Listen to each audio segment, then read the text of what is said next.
Do you ever catch yourself saying, English is just crazy? Maybe your students come across a tricky word and you tell them, you just have to memorize that one, or this is the part you have to know by heart. But deep down, you know it's still confusing. Here's the truth. English isn't random. It's a wonderfully complex system, and once you understand how that system works, through sound, structure, and meaning, everything changes. That's what Sarah, Paul, and I teach inside Mastering Morphology. This isn't another curriculum. It's deep teacher knowledge inside a practical, comprehensive course that finally shows you how words really work. No more exceptions, no more gimmicks or patching holes with memorization or phonics alone. It's time to go beyond sound it out and give your students the framework they need to truly understand words. So if you're ready to stop guessing and start teaching with confidence, join us inside Mastering Morphology. Enrollment is open now, so we invite you to click the link in the show notes to get started. You're listening to episode 63 of Literacy in Color. October is Dyslexia Awareness Month, and every Friday we're bringing you a bonus episode to spotlight voices making a difference for students with dyslexia and their families. Be sure to check out the link in the show notes for the full Dyslexia Awareness playlist. Today's conversation is all about the power of parent advocacy with Melanie Breather. Melanie is a resource teacher from Canada and founder of Decoding Dyslexia Quebec and the voice behind Soar with Dyslexia. Inspired by her son's journey with dyslexia, Melanie became a passionate advocate for awareness, teacher training, and evidence-based instruction. Her leadership and impact has been recognized nationally as she was named Dyslexia Teacher of the Year in 2023 and received the Dyslexia Canada Excellence Award in 2024. Through her work, Melanie blends her personal experience as a parent with her professional expertise as an educator to help schools and families better understand the science of reading. She is deeply committed to ensuring that every child has the opportunity to learn to read and thrive in school. In today's episode, we're diving into the power of parent advocacy, the role of grassroots movements like Decoding Dyslexia, and how collaborative voices can drive real change for our students. Welcome to the Literacy in Color podcast. I'm your host, Michelle Sullivan, a science of reading advocate with over a decade of experience as a reading interventionist and literacy coach. I'm passionate about making evidence-based instruction both effective and engaging. If you're interested in captivating our learners on reading fluently and understanding language, or as I like to call it, keeping it colorful, then you've found the right place. Each week, we'll explore intriguing lit bits and practical strategies around the science of reading and structured literacy to help you be colorful and teach colorfully. Are you ready to bring literacy to life?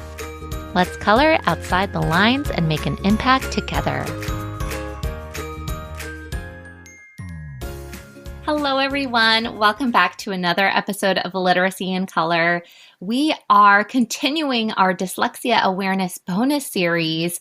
Every Friday this month, you have a bonus episode targeted all about dyslexia. And today we have the pleasure of chatting with Melanie Breather from Soar with Dyslexia. And she is an educator and a parent advocate who does extremely wonderful work when it comes to dyslexia advocacy. And I was just telling her before we hopped on our call, if I think dyslexia and social media, she is one of the first names to come to mind for all the extraordinary work she does. So first of all, welcome to the show, Melanie. I'm so happy to have you here today. Thank you so much for having me and your kind words. That's so sweet. Of course. So perhaps we can start out, you can introduce yourself briefly and share a little bit about your own personal story of how you stepped into this dyslexia advocate role.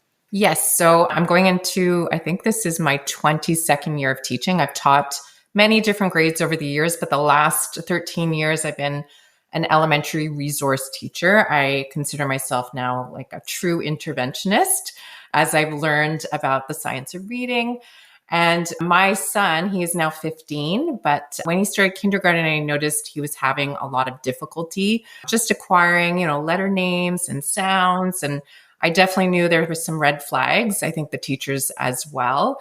Unfortunately, he was only diagnosed at the age of 9.5. I knew he was dyslexic. I had no doubt in my mind, but we waited for the official diagnosis, and he did have double deficit dyslexia.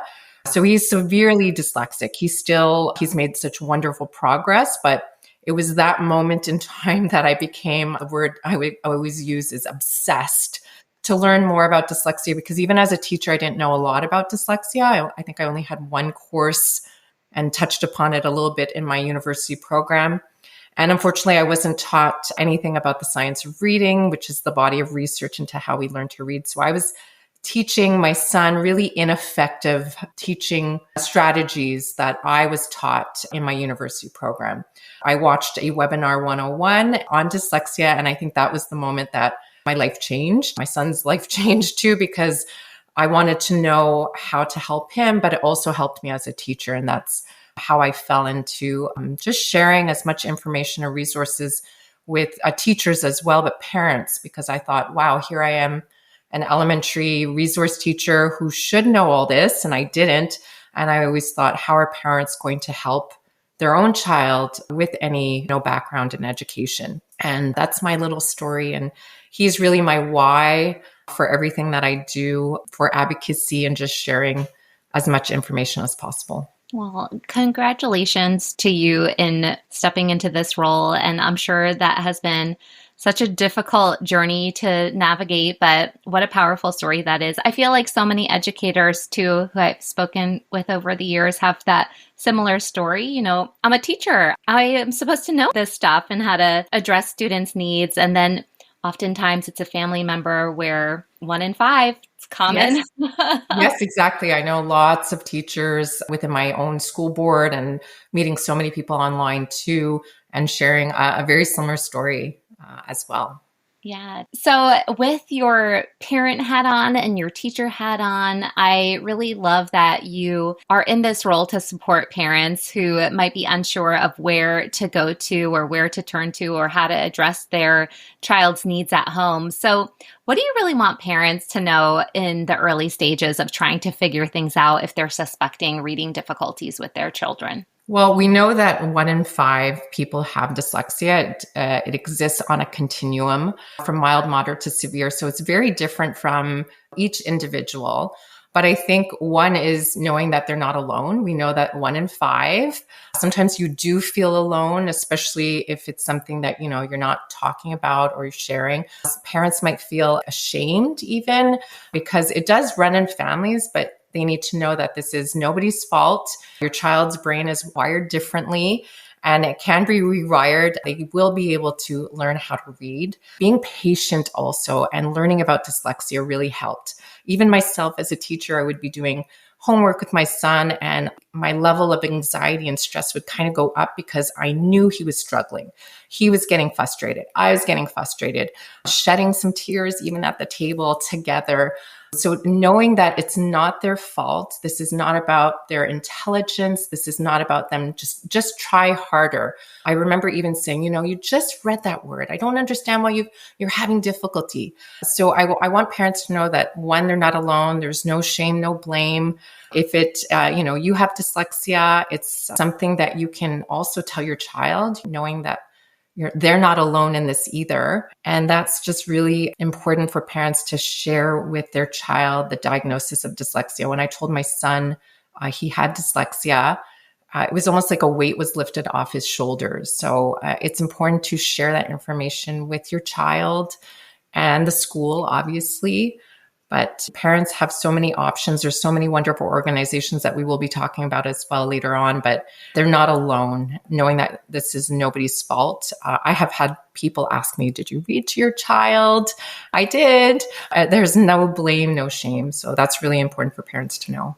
Yeah, I love how you said that, because I was just having a conversation with a friend the other day, and we were saying how dyslexia does not discriminate. It doesn't matter how rich or poor or what race or ethnicity. It is across all different subgroups. And some parents with wealthier resources might be able to tap into tutoring, but that's not always the case for all families. And being able to pinpoint that your child is in need of some kind of support and knowing that there are places to turn to try to figure out how to navigate those situations, I think is really important work. So I love how you talked about the intelligence piece too, because it can feel really hard on the parent and the child. And this idea of working harder, they're working harder. They're working harder than all of their peers. Exactly. I've read also like whatever literacy tasks they're doing in the classroom, their peer next to them, they're working 5 times harder than somebody else doing the same literacy task. So my son would come home exhausted each and every day, and then we would have to do homework on top of that. So I feel for parents doing homework for their child. It's important, but also at the same time, if it's taking you hours, I've had parents say to me, it took me 2 hours and this is elementary. And I said, well, next time, really, you do as much as you can, but at some point you need to stop and just let the teacher know, right? And that's something that I always tell parents, like, this is not a torturing activity each night, but it can sometimes feel like that because I've done that before with my son, having really a difficult time at homework, a lot of stress for him and for the parents out there too. Yeah. And I appreciate how you shared with your son that he has dyslexia and to name it, because sometimes they have this internal battle of like, what's wrong with me? Why am I not getting this too? And for them to put a name to it and to understand their brain, and their brain is a beautiful brain, but it's working a little bit differently. And sometimes we need to approach things differently for them too. Yeah, that's beautifully said. Their brains are wonderful, and they can be rewired with the right instruction for sure. Yeah. So you mentioned in the beginning how you had no doubt that your son had dyslexia even before his diagnosis. So for the parent who perhaps is suspecting dyslexia, what advice would you have for them to make sure that their concerns aren't being dismissed? Well, the teacher definitely would know the signs in their classroom, whether it's in kindergarten, grade 1, grade 2, and even later on. If the parents have a gut feeling, I think you have to go with your gut. We've all had those gut feelings for our kids here and there. And going to the school and saying, you know what, I'm doing homework at home, or I'm listening to my child read and I feel like they're having difficulty. Hopefully the teacher will also see those and also communicated their concerns before even going to the teacher. It's really important for parents to be advocates for their child. Make sure you're writing down everything, and communicate by email. And there's a really fantastic resource that I often share. It's from the National Center on Improving Literacy. And it's like little check for potholes at your school. There's so many wonderful resources out there, and I can share that with you and your listeners so they can maybe download. But it's talking about what kind of reading instruction. You can ask those questions. What kind of program are you using? Are they getting intervention at school? Can they get intervention at school, and what kind of intervention that is? So it's talking about explicit systematic instruction, a structured literacy approach, and then questions to ask your child's school. Are there phonological awareness, phonics and spelling? So this is a really fantastic tool that you can share. And there's so many free resources with International Dyslexia Association about a handbook for parents. I've had parents actually give that to the teacher. Hopefully the teacher, if a parent gave me anything, I would say, thank you so much. Hopefully they won't feel offended or anything. You're just sharing information about your child. So I think it's really important to ask questions at school and say your concerns. Now, if the teacher says, let's wait and see, that's a red flag to me. That's a wait to fail model. That has happened many times. I actually used to teach grade 1 a long time ago, and I didn't know any of this. And I said, don't worry, they're a summer baby. They're a boy. Let's just wait and see. And that's really a wait to fail model because we want to identify any student. And I'm not just talking about students with dyslexia, any student who's just not meeting those benchmarks that we often use in universal screeners. Yeah, that's so helpful. And we definitely can link that in the show notes for our listeners. And I think that wait to fail model is such a detriment because it's common practice in so many school systems. And we just think they're going to catch on eventually. And I saw a good analogy the other day about cooking. Just because I'm surrounded by delicious foods and ingredients isn't going to make me a chef. I have to learn how to prepare foods in certain ways and how to mix and match the herbs and spices in special ways. Like just being surrounded by beautiful literature and books isn't going to make me into a reader, and more time isn't going to promote that either. Sometimes we still have schools following balanced literacy models. And when we think about your whole population, if you have 1 in 5 students and 20% of your population of your school has dyslexia potentially, then your model is set up to have 20% of your students fail. And that's just an act of injustice. And we want to make sure that our instruction is meeting all of our learners, and for parents to really ensure that their students are going to get exactly what they need because they deserve it. Literacy is a right. Yes, it is. It is a human right. And that was beautifully said. Yeah. You have such a powerful teacher voice, but parent voice as well. So what has your experience in parent advocacy taught you about driving change in the systems or the school that you have been a part of? Well, parent voices are amazing. Decoding Dyslexia started in 2011, a grassroots movement by parents in New Jersey. And there is one now in every state, and each one is very different, but they have members. They do such wonderful advocacy work for Dyslexia Awareness Month as well, but we have to do it every month throughout the year. Just even in Canada and Ontario, province of Ontario, there was a right to read movement. And that was started out by parents, and the Ontario Commission on Human Rights then made 157 recommendations to the Ministry of Education in Ontario. And they changed their curriculum 100% last year. And I keep on hearing wonderful stories about this all over, about change, about advocacy, about parents saying, you know, my child has the right to read and you are using ineffective literacy practices at your school. So it's just wonderful. Decoding Dyslexia. So there's one in every state. There's now in 6 provinces, I believe, in Canada.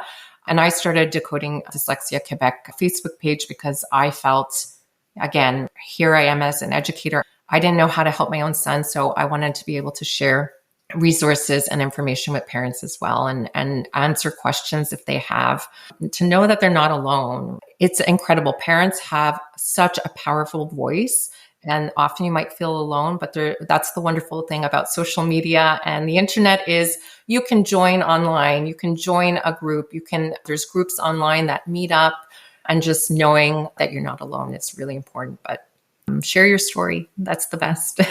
Yeah, so powerful. It's so powerful. And you find your people. Yes, you do. We're stronger together. So I love how you started your Quebec chapter of Decoding Dyslexia. What are some concrete things that you've done in your community or even beyond that you've seen a difference in this whole science of reading movement?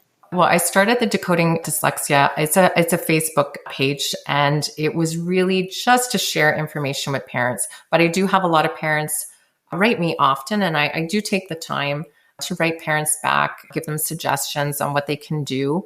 It's really been incredible because I've connected with other people through Decoding Dyslexia. When I go to conferences, sometimes I'll have Decoding Dyslexia Quebec, and they're like, hey, I'm from North Carolina. And it's just been incredible, again, knowing that you're not alone, even in advocacy work. For my own school, I feel like I have made changes. I'm very fortunate to I've had principals who were very supportive. And I said, you know what, I just want to try this out, giving workshops to my own staff members about the science of reading, trying universal screeners. I said, you know, I want to move away from PM benchmarks we were doing to a universal screener. And teachers are really trying to implement practices in their classroom. I love de-implementation is my new thing, where it's like we have to let go of some of these really bad, ineffective reading strategies and practices. And teachers have done that, right? You know, look at the picture. And so they know that this is not something we do anymore.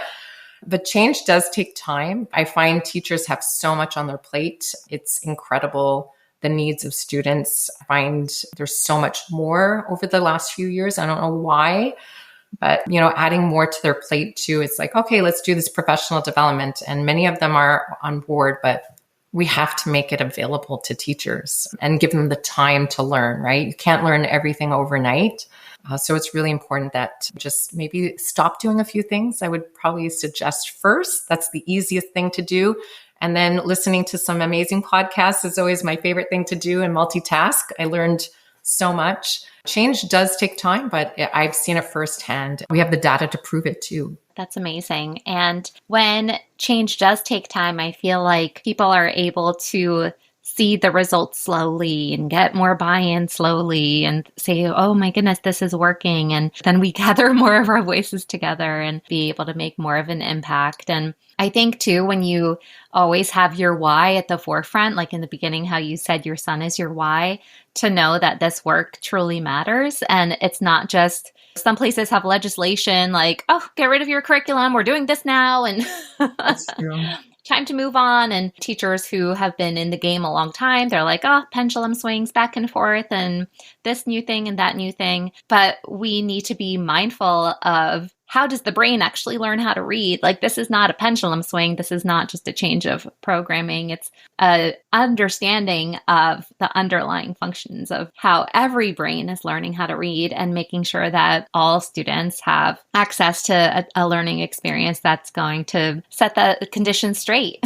Exactly. Yes. And then you mentioned parents being able to speak up for their children in different ways. Do you have any other concrete examples of things that they can do or push for in terms of their parental rights for advocating for their children? In the States, I think it's a little different. So I'm not going to speak on that behalf, but if you have a diagnosis of dyslexia, you have an IEP, it's a legal document, an IEP, right? So you can definitely meet with the school team and advocate for your child. I've had to do that with my own son over the years. And I've had him also, I said, now he's 15. I want you to be an advocate for yourself. For example, there was one time he's like, being called out in the class to read. And I said, you know what, we're going to go speak to the teacher and we're going to ask them not to do that. That would be one of my recommendations for teachers. Please don't pick on students. This is really a stressful situation for your students in your classroom. I always have a policy, if they want to read, go for it. Obviously, an intervention is a little bit different, but parents can speak to the teachers, say your concerns like before we were talking about. But if your child has a diagnosis of dyslexia, they should be entitled to certain things. In Canada, IEP is a legal document and parents have the right to look over it, only sign it if they agree to it, and meet with the teachers and the school team to go over that. And learning as much as you can about dyslexia. I think that's so important for parents because you want to be able to speak to the school about your concerns. And that's what I did. I learned so much about dyslexia and what do they need. That's really helpful. We can think about too, you mentioned in the beginning that dyslexia exists on a continuum and every student's background is going to be a little bit different and every student's deficits are going to be a little bit different. And so their accommodations might be a little bit different. So to know what's going to work for your child and to make sure those kinds of things are in place. And if they're not, those things can be amended, and just truly finding what works, like looking at the child holistically and seeing what does this particular student need. Yes, exactly. And not just focusing always on the deficits, as you mentioned, it's really celebrating their strengths, finding what they're good at.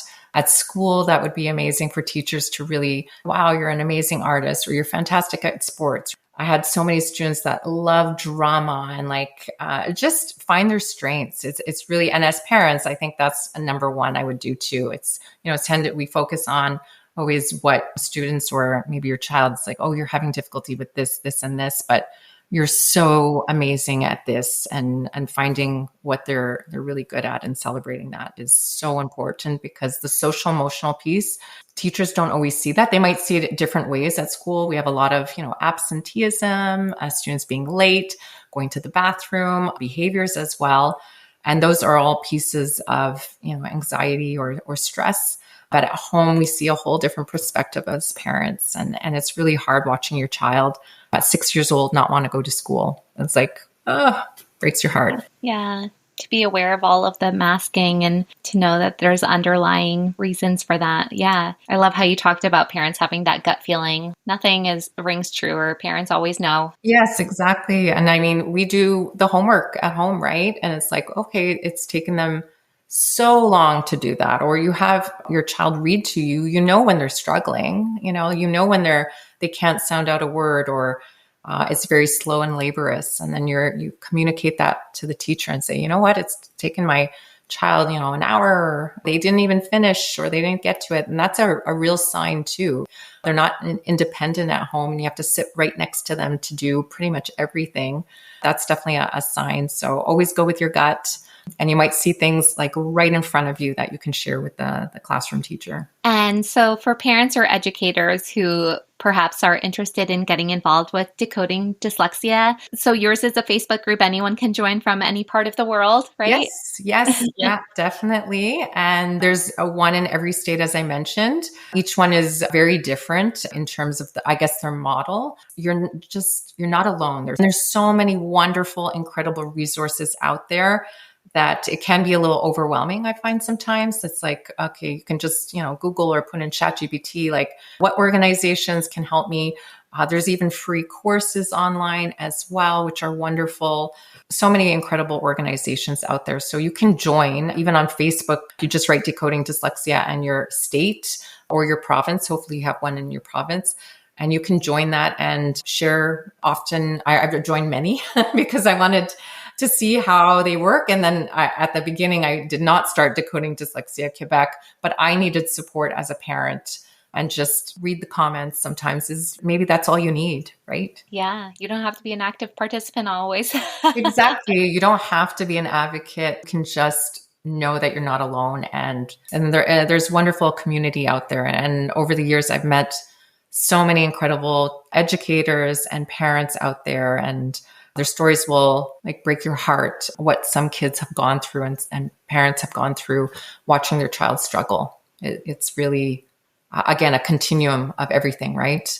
The social emotional piece too. Definitely. Thank goodness for groups like yours who can be a wonderful resource for both the parent and the educator. So for this Dyslexia Awareness Month, we're in October of 2025, if you could wave a magic wand to spark something maybe in schools or in policy or in your community, what would you want to change? There would be many, but if I had to go with one, it would be for every child to be able to get the instruction that they need early on. Early intervention is key. It's never too late. I'm going to say that though, if you have students in high school or your child's in high school, and for whatever reason, they maybe fell through the cracks, it's never too late. You can be 75 and learning to read. I've read stories, inspirational stories like that.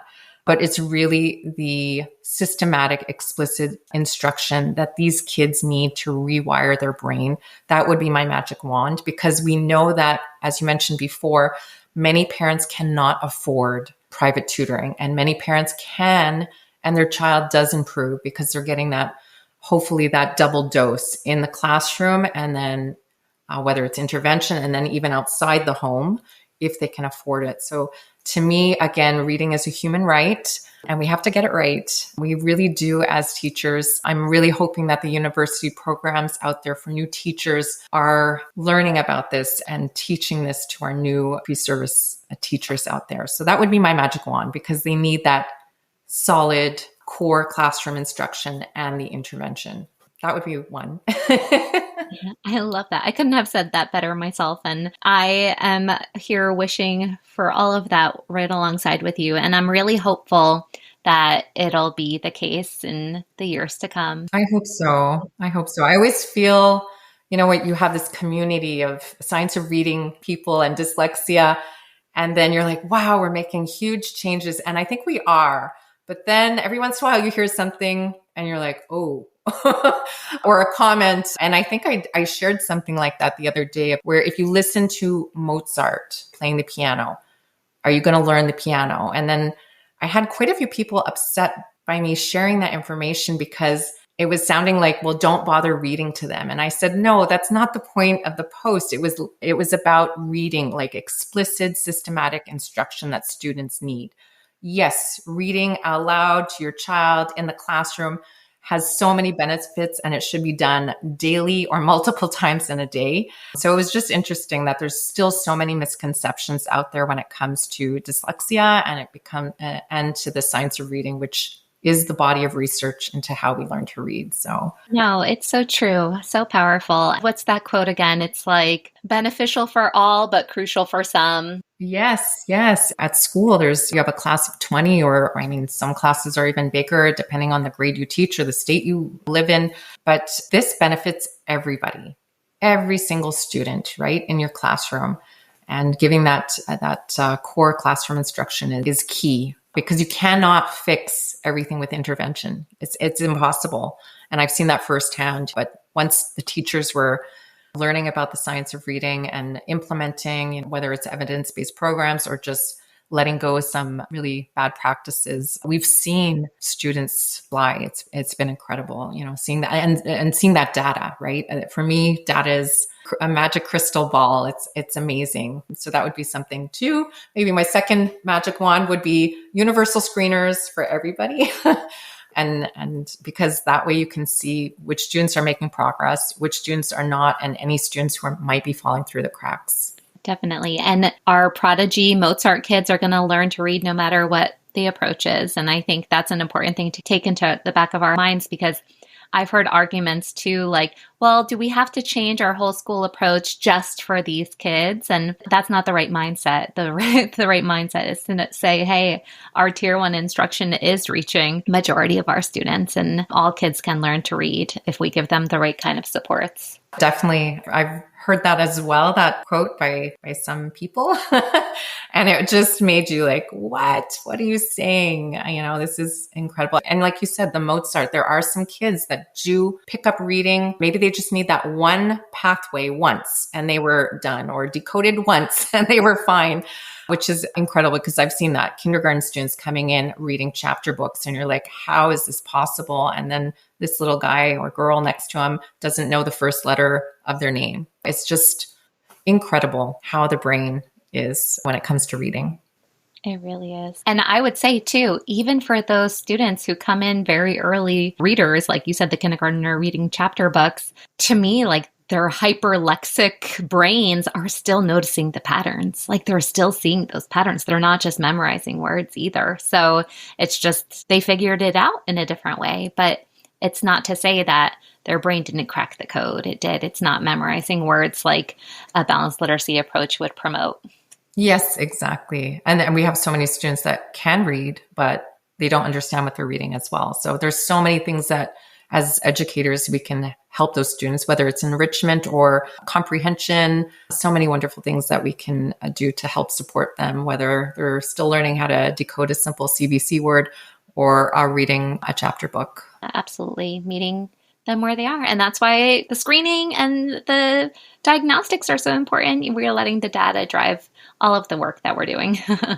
Yes, 100%. So, Melanie, this has been such a wonderful conversation. I appreciate all the work that you do, especially with decoding dyslexia and all of the parent advocacy you do. You are a wealth of knowledge and a wonderful resource. Honestly, even the link in your bio on Instagram is jam-packed with free resources and websites and different things to look into to have more access at your fingertips to feel better equipped to meet all of our students' needs, whether you are an educator or a parent. So I appreciate all you had to share today. And where can my listeners connect with you further? Decoding Dyslexia Quebec is a Facebook page, but as I mentioned before, you can join your own Decoding Dyslexia in your own state, or join as many as you want. And then you always find some information. I do have an Instagram account called Soar with Dyslexia. So it was the play on words of the science of reading, Soar with Dyslexia. And I share many resources and information for not just parents, but for teachers as well, because I was that teacher who did not know much about how to teach students to read and a lot about dyslexia. And so I just want to share as much information with anybody who wants to listen. So every new follower, I'm always excited because I'm like, wow, they want to learn about literacy, science of reading, or dyslexia. Yeah, Melanie is a must follow. So thank you again for coming on the show. Thank you again for having me. Thank you so much for tuning into Literacy in Color. I hope today's episode left you feeling both inspired and equipped with something new to add to your teaching toolkit. If you're enjoying this podcast, it would truly mean so much to me if you'd leave a 5-star review. It helps other educators find the show and join our colorful community. And don't forget to hit the follow or subscribe button so you never miss an episode. For more tips, tools, and resources, be sure to check out the links in the show notes at michelleandthecolorfulclassroom.com. Thanks again for listening, and I'll catch you next week. Until then, be colorful and teach colorfully.